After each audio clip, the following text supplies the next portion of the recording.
You are listening to the Disney Dream Girls, an unofficial Disney theme parks podcast, and this is show number 245 for Sunday the 27th of January 2019. Where dreams begin. Hello and welcome to the Disney Dream Girls. My name is Michelle Young, and together with my good friend Jen Phipps, we are your guides to the place where dreams begin. Well, coming up this week, I am so excited to share part 2 of the interview I did recently with Testa of the Touring Plans and the Unofficial Guide series. This one is the biggie. We go through all Disney theme parks, the cruise ship, Aulani, everything. We answer a listener's question about Galaxy's Edge. And then, at the end, Len holds no bars. He talks about his thoughts of Blackpool Pleasure Beach and the enjoyment he had there visiting and trying out one or two attractions. I hope you enjoy the show. Jane and I will be back next week, back to normal. Love to you all. Here we go. Where dreams begin. Let's just go through the many places within the Disney theme park sort of catalogue and cruise line and resorts and whatever. And I've got a little oddball one we're going to stick at the end. Just tell me what your highlights are about that place. It could just be a particular parade or a restaurant or an attraction or anything. So we'll start with the one you're most familiar with, Walt Disney World. With Walt Disney World, the thing I'm most excited about for Walt Disney World is the upcoming Mickey and Minnie's Runaway Railway at Disney's Hollywood Studios. I know everyone is focusing on the Star Wars Galaxy's Edge stuff that's coming at the end of the year. I love the new Mickey Mouse cartoons. Have you seen them, Michelle? I do. They came up on the TV over here and they were really cool.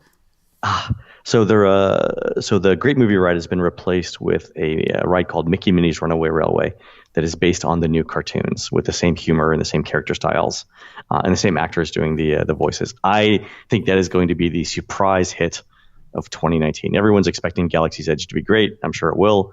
But the thing that people are going to talk about once it opens is Mickey and Minnie's Runaway Railway. Super excited about that. Fantastic stuff. California, have you recently been? Yes.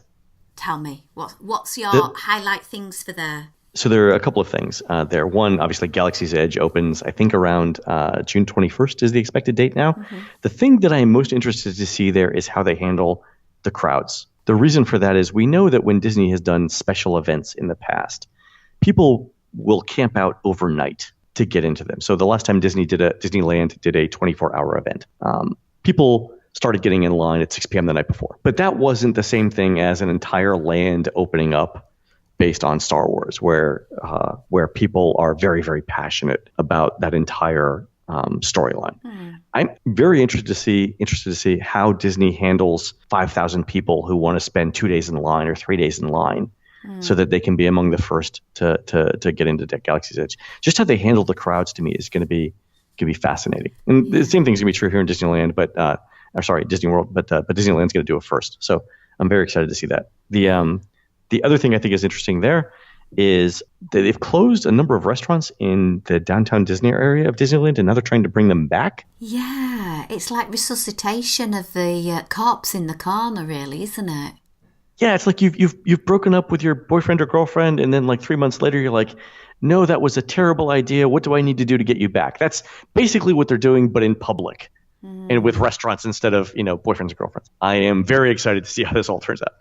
I am glad they did bring back Earl of Sandwich, though. I'm sorry, I am a big Earl fan. I was in Disneyland Paris, and they have an Earl of Sandwich in there. Oh, Lord. You've been, right? Oh, You've been to Disneyland. And you know the Earl Sandwich I'm talking about. Well, I don't know if I was jet lagged or I was hungry or some combination, but I'm looking at the picture of the Earl of Sandwich. He looked like George Washington, our first president.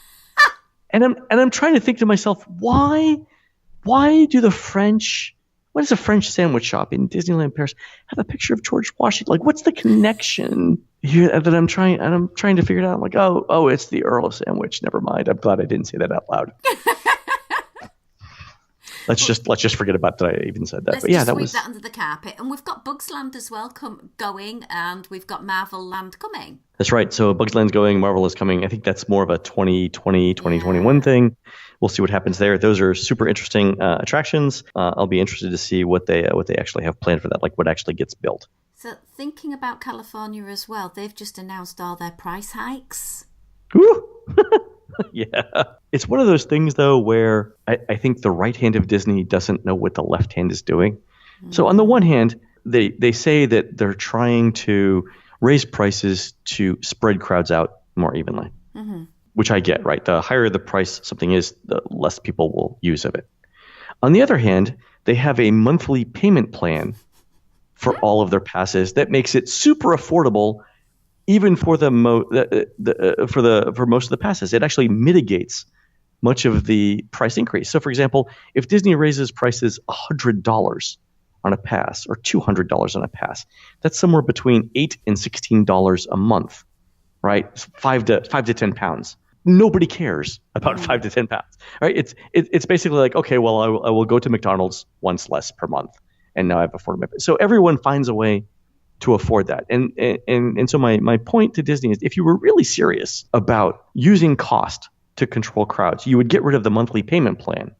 But of course, they can't do that because they rely on that revenue, right? There's several million people in Southern California who use the monthly payment plan to buy their annual passes, and of course, they're not going to give up that revenue.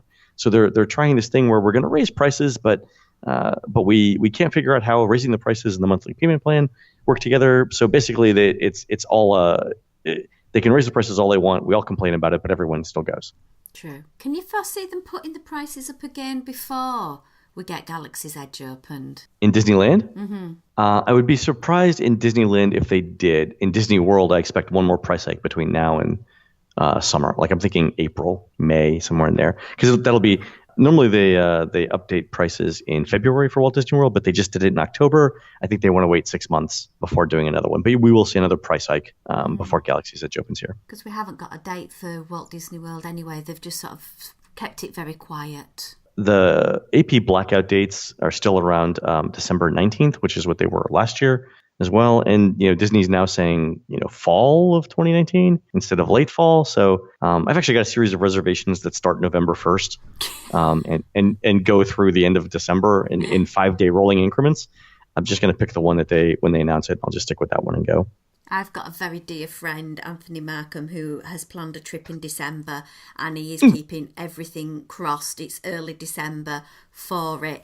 Any top tips on how he can cope if it is open? So I'm actually in line right now. I don't know if I told this at the beginning. I'm actually in line right now, Michelle, for Galaxy's Edge. It's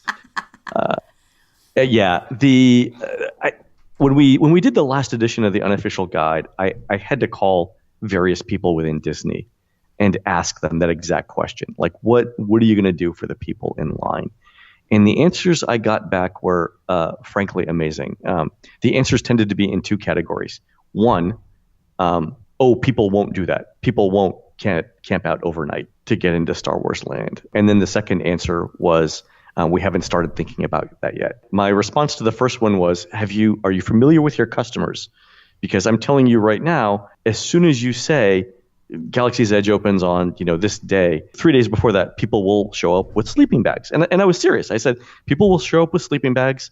They will they'll ask you where they can stay quietly for the next 3 days, but they want to be first in line. It's like, how will you handle the people with sleeping bags? And they said, well, people won't do that. Yeah. Oh, yes, they will. And my other question was, and they said, well, security won't let them do it.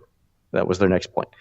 And I said, okay, well, if security won't let them do it, how many security people will you put, and how far out from the studios will you put them? So, for example, will you put security all the way out to the Epcot Resort area? That walkway that goes from the Epcot Resorts that you can walk to the studios.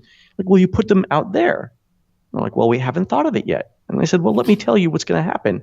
That if you say that you can't line up until 4 a.m. on the day that it opens, then at 3:59 a.m., you're going to find hundreds of families out on the lawn of Boardwalk, like, and I'm making air quotes here, doing their Tai Chi, right, in the morning at 4 o'clock. And then as soon as they're allowed to, they're all going to run down the pathway and get in line for the studios. Like, wherever you put the barrier, like wherever the last security person is, the line will form 5 feet beyond that. So how are you guys going to handle this? Because you can't protect everywhere, or you just don't have enough people to protect all the different ways that you can get to Hollywood studios. And they said, we haven't really started thinking about this in any detail yet. And I said, Godspeed. Have you ever come across a lady called Terry Harden? The name sounds familiar, but I'm not sure. She basically camped out for Star Wars back in the 70s for the second movie for like 3 days before it came out. And this is years back. She literally camped outside the movie theatre and waited. And the guy kept saying to her, you have to go away. You know, the police came and turned up to try and get her away, but they could not shift her. And she was the first person to get into the movie theatre. She was determined to be that. And she was just a teenager at the time. She went on and eventually became an Imagineer for Disney, etc. But that was her thing, that she was going to be the first person to see that movie. And I would be surprised if there were not hundreds of people who want to do the same thing for Galaxy's Edge. Absolutely. My friends over at Skywalking Through Neverland, a big, massive sort of pop culture Disney Star Wars podcast, they're planning it now. Yeah. So that was my question. Like, what's the plan for this? What do we tell people to do? Because obviously, if they have a plan, we'll communicate that plan to our readers, and we'll say, here's the process to follow, and please follow all the rules. But if you don't have a plan and there aren't any rules, it's just going to be madness. It's going to be chaos. So I'm hoping that they're able to tell us, 6 months in advance, like here's what you should do. And I think Disneyland is going to be the test case for that. Disney World is really looking at Disneyland as sort of like as the trial balloon to see what happens. So Anthony, look out on touringplans.com. There's your answer. Okay, Disneyland Paris. I haven't been in forever, but the new Marvel land that they're doing over in the studios looks to be a lot of fun. I think the construction over there is going to be a good predictor for what we get in Disneyland, but obviously Disneyland will have a larger scale. But the Marvelization of those rides will be really interesting. Have you seen some pictures for the new Hotel New York, and the Marvel makeover? I have. So the hotel I most recently stayed at in Disneyland Paris was the New York, and I always thought it was sort of not as heavily themed as it could be. It reminded me of an American Las Vegas hotel, if I can be frank. But the new Marvel overlay looks very interesting. I'm excited to see what elements they put in there that might make their way stateside. So in the Star Wars hotel that we're building for Walt Disney World, there aren't going to be traditional windows. You'll have computers. You'll have computer screens that simulate the view of space. I'm wondering if you'll have the same thing there, sort of as a trial, as a test, to see if the technology works in the U.S. I wouldn't be surprised to see that. My friend who went to the last official night and got to stay there, etc., she gave me some feedback about it and some pictures and whatever. And it looks to me, and although they only showed them the executive style rooms, it looked to me very high end, so like your high end coffee machine, you like Nespresso type thing, and very executive, but executive in the Marvel universe. So this is what Tony Stark would have in his hotel room. Exactly. It's going to be the Stark Hotel. That's exactly what I think they're going to do. So what kind of gadgets would Tony Stark have in his apartment, and how do we put those in the hotel? I think that's what you're going to see, and they'll leverage it for the Star Wars hotel here, for the Star Wars restaurant, and for various things around the park. I would be very, very surprised if they didn't try and get some of that technology in. Yeah. I'm trying to restrain myself right now, but I just have to mention this. Have you seen the Wookiee cookie and the Yoda cake? Yes, dear God. Let me tell you a story. We back in December, the Disney Parks blog released 20 food items to try in Disney's Hollywood studios here. And so my partner Laurel and I walked around and tried all of them. Now, I'm sure Disney Parks had the best of intent when they released this. What they didn't know was, or they didn't take into account, was the day that we tried them, it was 89 degrees Fahrenheit. So what is that, 27 or 28 Celsius in December in Florida? Most of these holiday treats were chocolate or frosting based. Frosting doesn't survive, and chocolate doesn't survive in temperatures like that in the direct sun. So what we got were basically abstract art melted versions like a Salvador Dali version of Santa's face. Right, he's melted now, and this is a commentary on global warming. I think it's an art project. But the Yoda cake for me and the Wookiee cookie looked like that. They might look great on a blog post, but in the parks, it's a different experience. Do you know, I have a theory that the patisserie chefs were sort of like having a bit of a joke with each other and said, come on, let's do the bird box challenge and put on a blindfold and let's see who can make the best Wookiee cookie and the best Yoda cake. And the ones who do the worst job will sell and see if they actually sell. It's like let's take the people who finished 6th through 12th in the Great British Bake Off, and we'll see what people will buy from them. I think that's what we'll take the people that Mary Berry doesn't like. We'll ship their stuff off and Lord. Love a bit of DLP though, because for me the value that pack, it's so cheap to get into. It's amazing. Yeah, especially where you're coming from. I mean, it's just 2 hours across the channel. I mean, you got to come from Yorkshire, but still, it's a couple of train rides, right? It is. Unfortunately, it's the travel bit that does start clocking it up. And when you sort of think of the experience of Paris in comparison to the United States or even the Asian parks, the food, the theming, the merchandise isn't quite there. But for other things, it does excel, like characters and parades and shows. They do a really top-notch job. Right. Yeah, that's true. So I've got to get back to Paris. The last time I went to Paris, I didn't go to the parks, and I need to do both. Well, if you've plans, let me know, and we'll have to go and have a Wookiee cookie off. We will.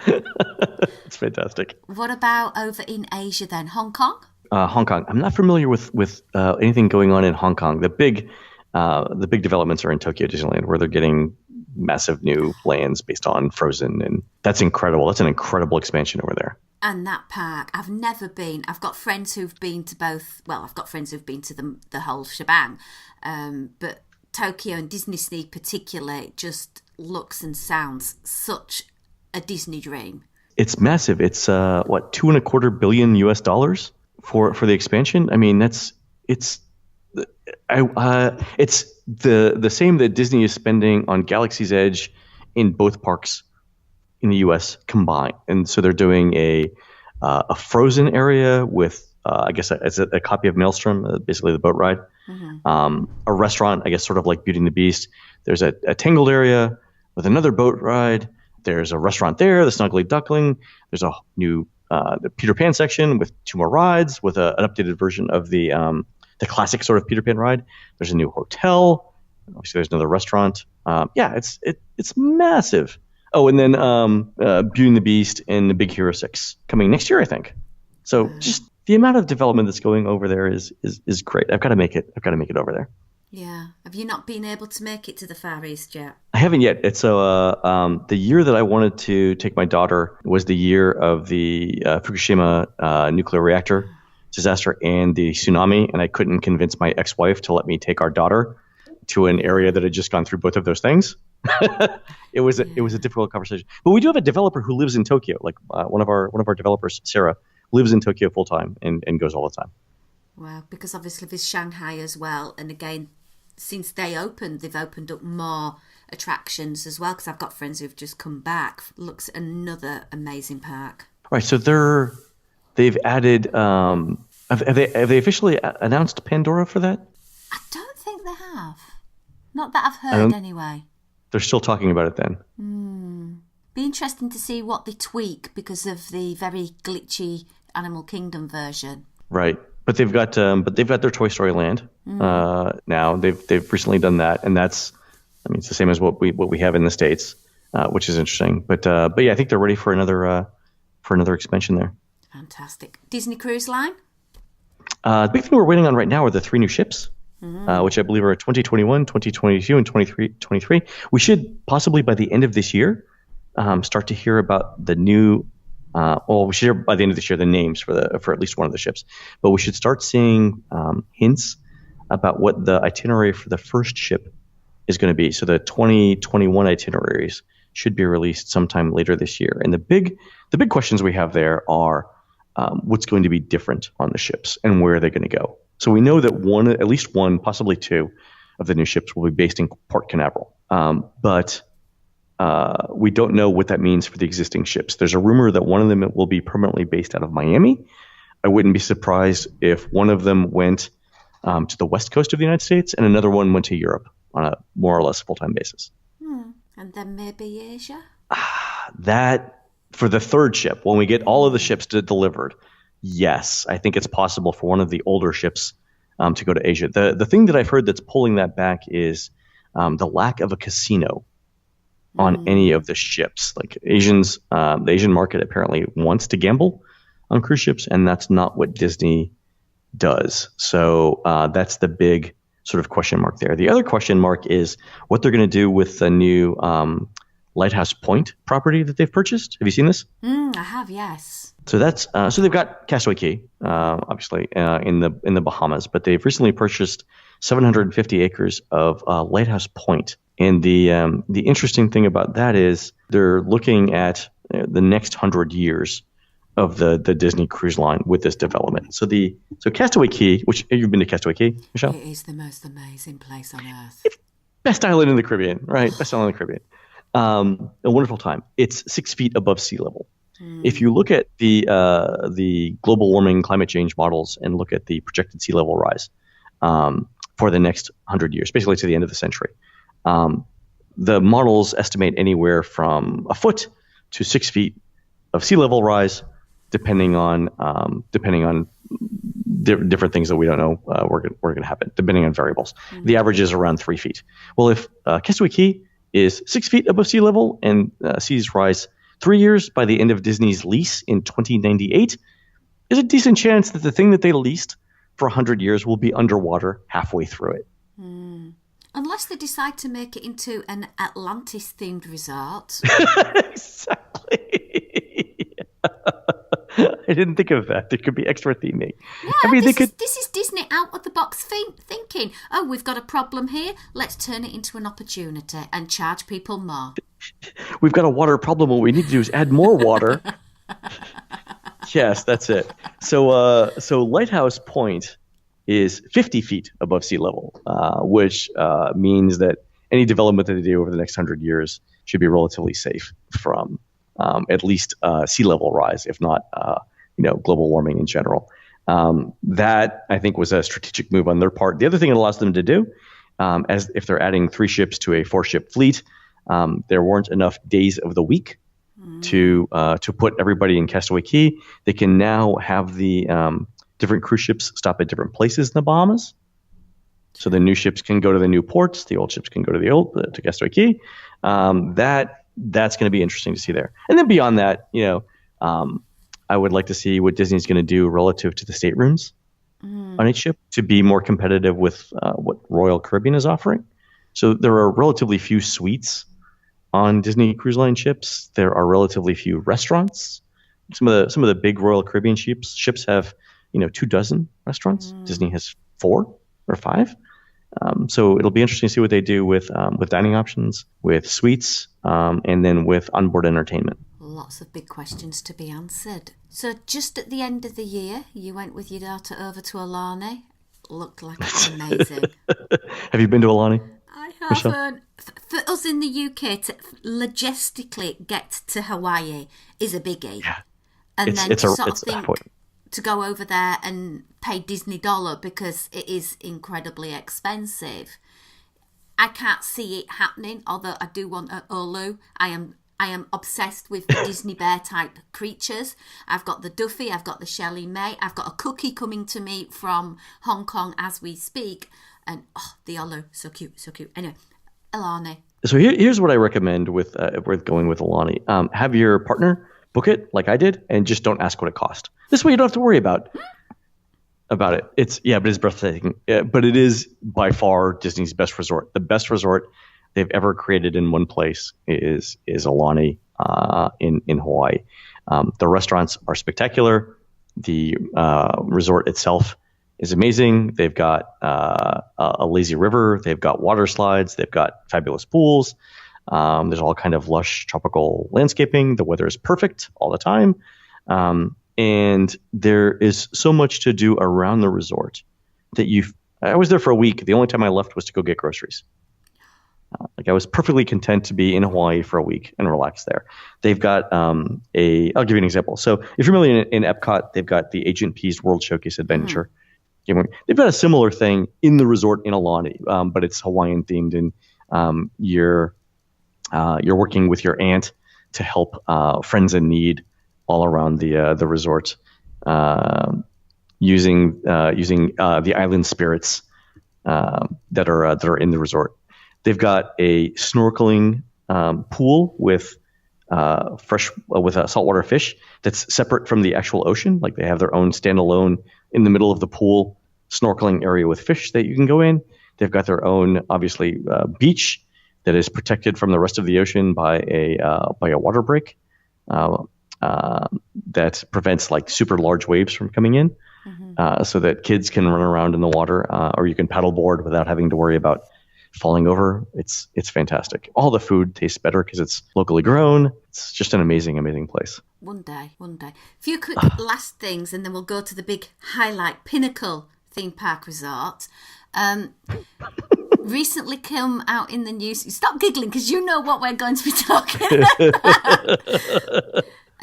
Rose and Crown are doing an illuminations package.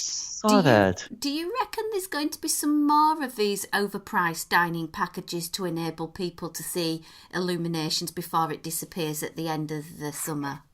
I do. I think anytime Disney can sell better viewing areas or special access to something, they will, without a doubt. The thing that concerns me a little bit about that is if you think about where it all started at the Magic Kingdom with the viewing area over by Tomorrowland Terrace. That was something that fans had figured out on their own, a good place to sit, and that was basically taken away from us. Right. The same thing is happening now with sort of the Rose and Crown UK viewing areas, right? Those were taken away for dessert parties. Then, Italy was also taken away. At some point, Disney's got to leave a decent viewing spot for the rest of us for free. And that's what I'm concerned about as the time comes and they realize that there's only, N number of illuminations shows left. How do we capitalize on this the most? That's what's going to happen. That the viewing areas for the rest of us, the free viewing spaces will be less and less. Because what surprised me is they don't do anything for Tokyo Dining or Teppan Edo, because you can just climb the steps to the pagoda and see from there without cost. Yeah, relatively few people do it though, and I think that's what it is. If it becomes popular, they'll monetize it. Yeah. Shh! Don't tell anyone. Secret. Complete secret. But I'm not a fan of Rose and Crown, and I think $85 price point, apart from the alcohol, is just ridiculous. I think the best thing there is the fish and chips, but you can get the fish and chips at the window too. Yeah, and that's Yorkshire County fish and chips, and I'm from Yorkshire, and our fish and chips are so much better. Look, it's relative to the United States, though, right? It's relative to what you get. Right. Speaking of that, have you ever walked in the shops and looked at the price of biscuits? We play a game quite frequently where I'll take a picture and I'll say, guess how much? And it's like something that's like 55 pence in the UK, which is about 70 cents. And it's like $8.50. Jamie Dodgers, right? Third 90p. What? How are they $8 in the United States? Like if they can legitimately get $8 for them, like I will load a plane up, a 747 full of Jamie Dodgers, and bring them over and sell them on the streets. Like what? Yeah. And the thing is, you can go to Publix here in the United States and get raspberry Jamie Dodgers now, but what you can't get are the cream Jamie Dodgers. Those people from the UK have to send to me, right? Yeah. And so that's the special one.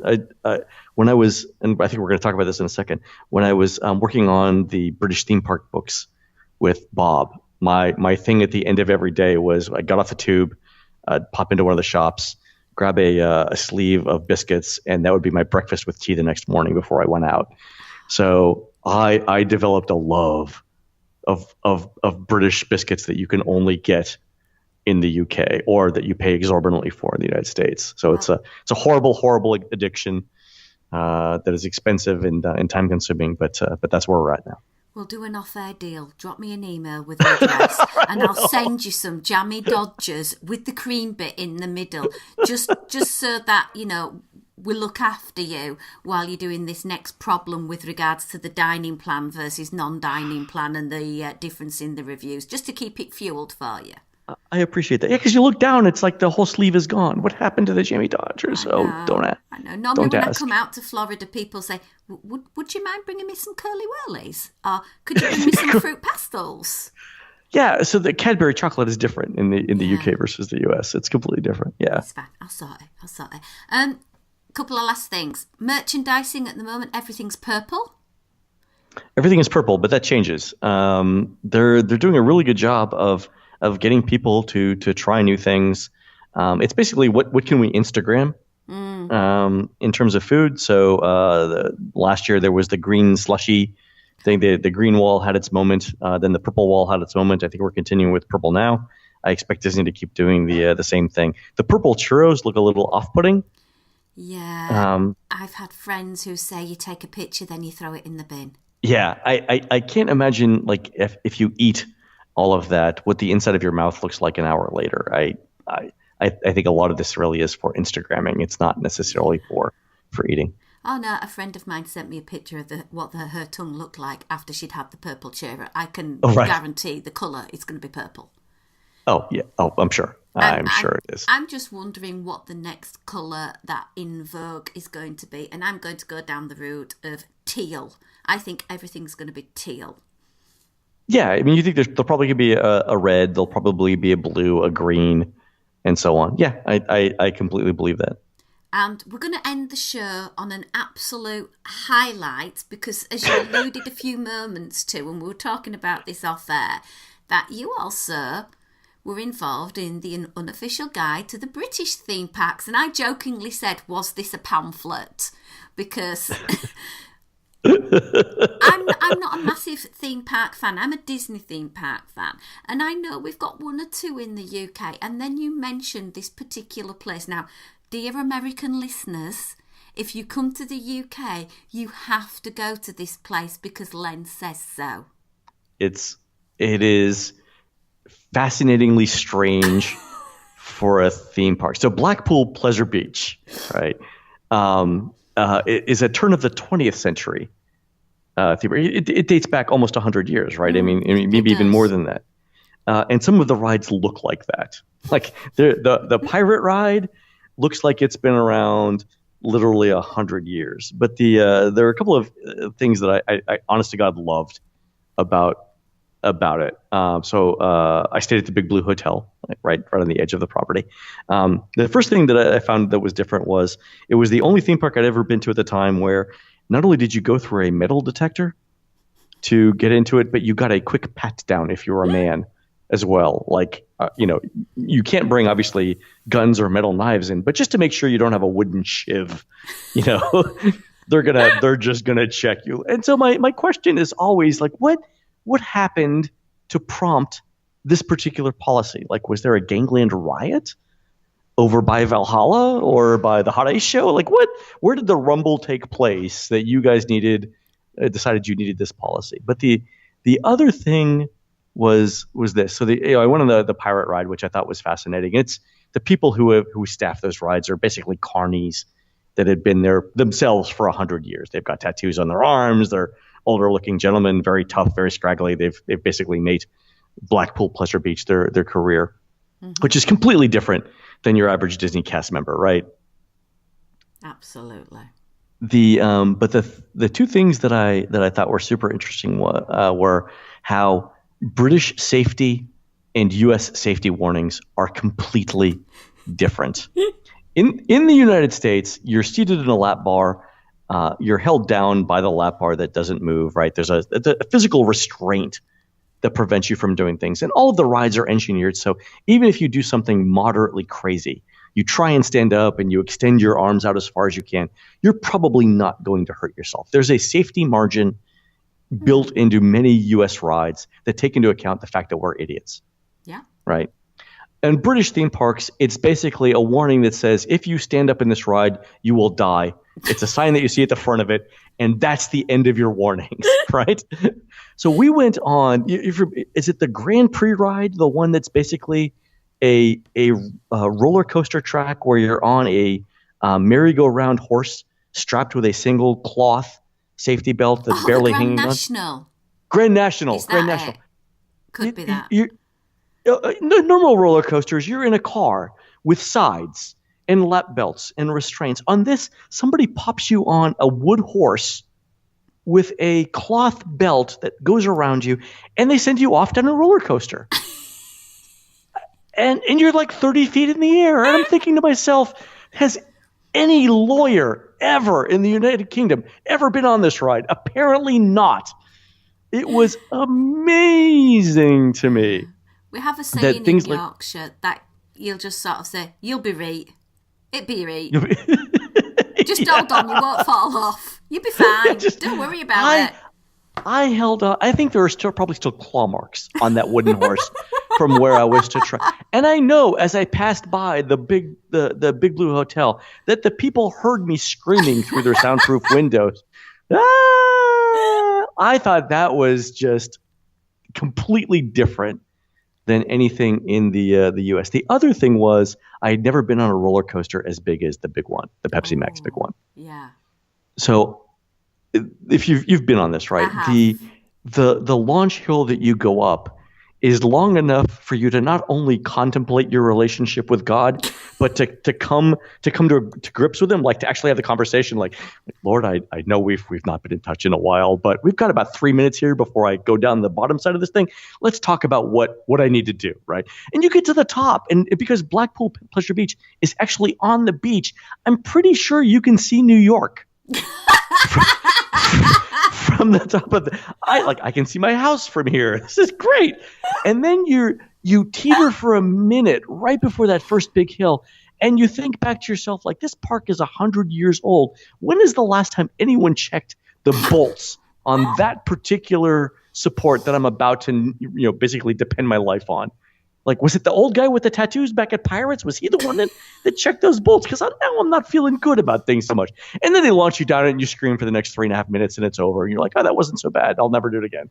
Yeah. That to me was basically every British roller coaster experience I did over the course of a month all around the UK. Yeah.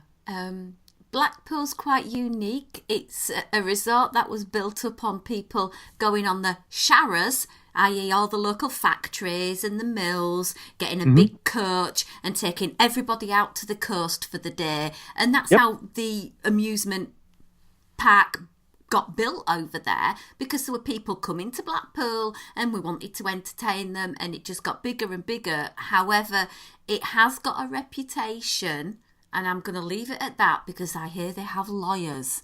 They may not be doing injury lawyers, but they might be doing slander. It looks like it's a tough crowd over there, but incredibly charming. If you're a theme park fan at all, you should go see it. I loved it. I loved everything about it. I loved the Big Blue Hotel. I thought the food there was great. The service was excellent. I mean, everyone. I'm saying that everyone looked like a carny and was very rough. To a person, they were all pleasant. I loved all of it. I would definitely go back again. It was a lot of fun. It's the other place that I visited that I really loved was Alton Towers, where you can actually walk through the old homesteads, I guess the old castles, and where bricks can actually fall on your head. Like, there's actually a sign when you walk into the ruins saying, "Beware of falling bricks from the roof." In the United States, that would never happen. But here it's like, oh, well, we warned you about the falling bricks. One hit you in the head, so sorry. Well, it's like California. They have a little sign outside you going to Disneyland all over the place on the cash registers saying, you will die of cancer. Or words to that effect. Something in the area may cause cancer at some point. You've been warned. Yeah. Good luck. Yeah, it's different though, right? That's California saying if there's if there's even the slightest chance of this actually happening, better to be warned, right? It's this sort of the safety state. In the UK, it's like, watch out for the falling bricks because they'll kill you. Or like the Squirrel Nutty ride, and then we can end up to this. The Squirrel Nutty ride at Alton Towers, the sign that says "Mind the Gap," and the distance between the ride and the platform is like 3 feet. So when they say mind the gap, it's more than mind the gap. It's the gap will kill you if you don't mind it. I think I would rephrase it that way.